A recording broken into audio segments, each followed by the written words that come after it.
सम्मान्य सभापति महोदय, पूज्य गुरुजी गुरुमा बृंद, शिक्षक विचारक मंडली, उपस्थित श्रोता मंडली और मोर प्रिय भाई और भौणी मैंने सर्वप्रथम आज वक्तव्यर विषय समृद्धि ओडिशा गठन में धंदामूलक और वैषयिक शिक्षा ये विषय वस्तु आधार में मत कि कहबार सुजोग मिली मो निजक धन्य मन करुच्छा मोर जन्मभूमि ओडिया मोर मातृभाषा ओडिशार ऐक्य परंपरा सर्वजन्य विदेश ओडिशार प्राकृतिक सौंदर्य मन मुग्ध करे ओडिशा अनेक क्षेत्र में उन्नति और समृद्धि कर चली 2036 मसीहा बेलू ओडिशा सरकार ओडिशा को एक समृद्धपूर्ण राष्ट्र में गढ़ापी स्वप्न देखिं मात्र चोरी डकैती बेकारी नारी निर्यातना एपरी अनेक कारण ओडिशा को समृद्ध करने रास्ता प्रतिबंधक साजी शिक्षा संस्कृति में उच्च हो समृद्धि ओडिशा मोर सभी स्वप्न पूरण हो बेकारी हो दूर दैनंदिन जीवन में छात्र छात्री मान जो व्यावहारिक शिक्षा लाभ करती ताहे धंदामूलक और वैषयिक शिक्षार अंतर्भुक्त ये धंदामूलक और वैषयिक शिक्षार उद्देश्य हो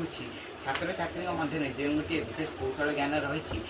पारंगम्य कर निजे धंदा और व्यवसाय करने को सक्षम कराइबा जेपरिक टेलरिंग काम सिविल काम विद्युत काम पाइप काम हस्तशिल्प यहपरि अनेक कारण छात्र छात्री मैंने उच्च शिक्षा लाभ कर विभिन्न डिग्री हासिल करते मात्र से भविष्य में बेकारी भाव परिचित होती ये धंदामूलक और वैषयिक शिक्षा युवक को जॉब सिकर नुहे जॉब क्रिएटर करें ये धंदामूलक और वैषयिक शिक्षा जड़े व्यक्ति निज भविष्य में कौन चाकरी न पाने सुधा निज मनपसंदर कौन कार्य करें वास्तविक ये धंदामूलक और वैषयिक शिक्षा शिक्षार उपयुक्त प्रयोगात्मक अटे समृद्धि ओडिशा गठन में धंदामूलक और वैषयिक शिक्षार अनेक भूमिका रही एपरी आधुनिक कृषि प्रणाली ओडिशार हस्तशिल्प और वस्त्रकला को विश्वव्यापी कराइबा होटेल मैनेजमेंट सांस्कृतिक प्रचार ये सबू धंदामूलक और वैषयिक शिक्षार गुरुत्व पाइपे सरकार प्रयास रहा आवश्यक ITI मिशन शक्ति स्टार्टअप ओडिशा समस्त लक्ष्य दक्ष कार्य सामान कि किपरि ओडिया जाति को आगू नहीं जावा यही धंदामूलक और वैषयिक शिक्षा द्वारा ग्रामांचल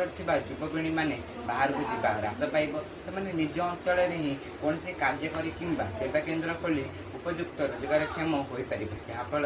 सारा ओडिशार